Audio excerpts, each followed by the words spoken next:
మంగళగిరి నియోజకవర్గం ఉండవల్లిలో మన ఇల్లు మన లోకేష్ కార్యక్రమంలో మంత్రి నారా లోకేష్ మాట్లాడుతున్నారు. లైవ్ ద్వారా చూద్దాం. మంగళగిరి ప్రజలు కలుస్తున్నా, వాళ్ళకున్న సమస్యలు పరిష్కరిస్తున్నా, ముందు ఇంకా ఎక్కువ పనులు కూడా చేస్తాం. ఇక్కడ మీరు అందరూ కూడా ఒకటి ఆలోచించాలి.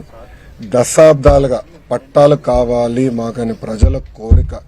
కూటమి ప్రభుత్వం వచ్చిన మొదటి 10 నెలల్లో మేము ఇచ్చిన హామీ నిలబెట్టుకున్నాం. అది మాకున్న చిత్తశుద్ధి. రాష్ట్రంలో మంగళగిరి కోసం మొదలైన ప్రక్రియ ఈరోజు ఆంధ్ర రాష్ట్రంలో ఉన్న అందరికీ పనికొచ్చే విధంగా అయింది. సుమారుగా మొదటి విడతలో 8,000 మంది అప్లై చేస్తే దాంట్లో 4,200 మంది ఒక మంగళగిరి నియోజకవర్గంలో అప్లై చేశారు. రేపటి నుంచి సుమారుగా 6 రోజుల పాటు ప్రతి కుటుంబాన్ని నేను కలుస్తున్నా. ఏదైతే నేను హామీ ఇచ్చానో బట్టలు పెట్టి పసుపు కుంకాలతో నేను పట్టా ఇస్తాను, హామీ నిలబెట్టుకునే ప్రక్రియ రేపటి నుంచి ప్రారంభమవుతుంది. అది చూసి ఆంధ్ర రాష్ట్రంలో ఉన్న 164 తెలుగుదేశం, జనసేన, భారతీయ జనతా పార్టీ శాసనసభ్యులపైన ఒత్తిడి పెరుగుతుందని భావిస్తున్నా. తప్పనిసరిగా అక్కడ కూడా మా ఇంటి పట్టాలు ఇవ్వాలని ప్రజలు ముందరికి వచ్చి అడుగుతారని నేను భావిస్తున్నా. దానివల్ల కూడా అక్కడ కూడా ప్రెషర్ పెరిగి పట్టాలు ఇచ్చడానికి అద్భుతమైన అవకాశం ఉంటుందని నేను అనుకున్నా. మీరందరూ ఒకసారి ఆలోచిస్తే ఇప్పుడు ఈ రోజు ఇచ్చిన పట్టా ప్రభుత్వ విలువ 9 లక్షల రూపాయలు.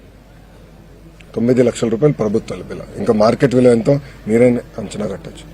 దశాబ్దాలుగా ఉన్న కళ, 2.5 దశాబ్దాలుగా ఉన్న కళ ఈరోజు నెరవేర్చే అవకాశం నాకు మంగళగిరి ప్రజలు ఇచ్చారు. గౌరవ ముఖ్యమంత్రి చంద్రబాబు నాయుడు గారు ఇచ్చారని ప్రజలందరూ తెలుపుకుంటూ అహర్నిశలు కష్టపడతా మంగళగిరి అభివృద్ధి కోసం నేను పనిచేస్తానని మంగళగిరి ప్రజలు తెలుపుకుంటూ, ఇప్పుడు మీడియా మిత్రులకి ఏమైనా ప్రశ్న ఉంటే దానికి సమాధానం చెప్పేందుకు సిద్ధంగా. మంగళగిరిలో లోకేష్ గెలిస్తే ఇళ్ల పట్టాలు ఎవరు, ఈ ఇళ్లన్నీ తీసేస్తారు, అసలు లోకేష్ ని కలవడం కూడా మీకు కుదరదని గత పాలకులు మీ మీద ప్రచారం చేస్తారు. దానికి భిన్నంగా ఈరోజు మీరు చూస్తే మంగళగిరిలో పరిపాలన జరుగుతుంది.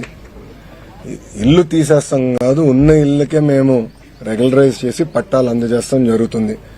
ఆనాడు ప్రజలందరూ కూడా చెప్పింది ఏంటంటే కొన్ని తొందరగా చేయొచ్చు, అంటే సంవత్సరం లోపల ఒక ఫేజ్ అవుతుంది. దాని తర్వాత సంవత్సరం నుంచి 2 సంవత్సరాలు పట్టేది ఒక సెట్ ఉంటుంది, 2 సంవత్సరాల కన్నా ఎక్కువ పట్టేది ఒక సెట్ ఉంటుంది. ఎస్పెషల్లీ అటవీ శాఖ భూములు కొంచెం టెక్నికల్ గా జాగ్రత్తగా చేయాల్సిన అవసరం ఉంది.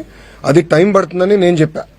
ఆ ప్రాంతం నొలకపేట ఆ ప్రాంతం కూడా పైకి వెళ్ళి కొండలని ఎక్కినప్పుడు కూడా నేను చెప్పా వాళ్ళకి, నేను హామీ ఇచ్చా. ఇక్కడ కొంతమంది మీడియా మిత్రులు కూడా ఆ రోజు నాతో వచ్చారు, ఆ రోజే చెప్పా టైం పడుతుందని. సో అట్లా 3 విడతల కింద చేస్తున్నాం ఈ కార్యక్రమాలు.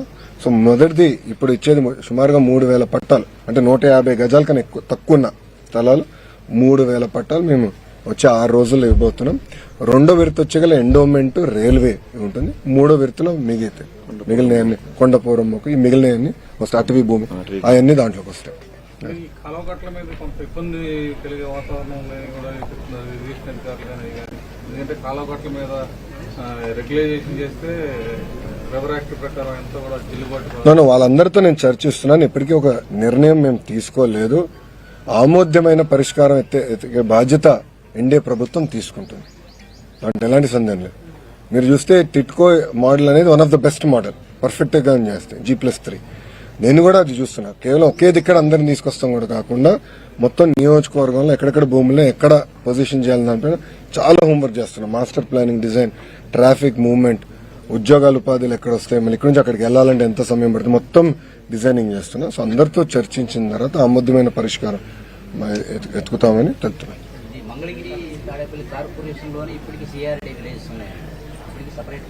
అవునండి, అవును, అవునండి. మీరు అడిగే ప్రశ్న ఏంటి?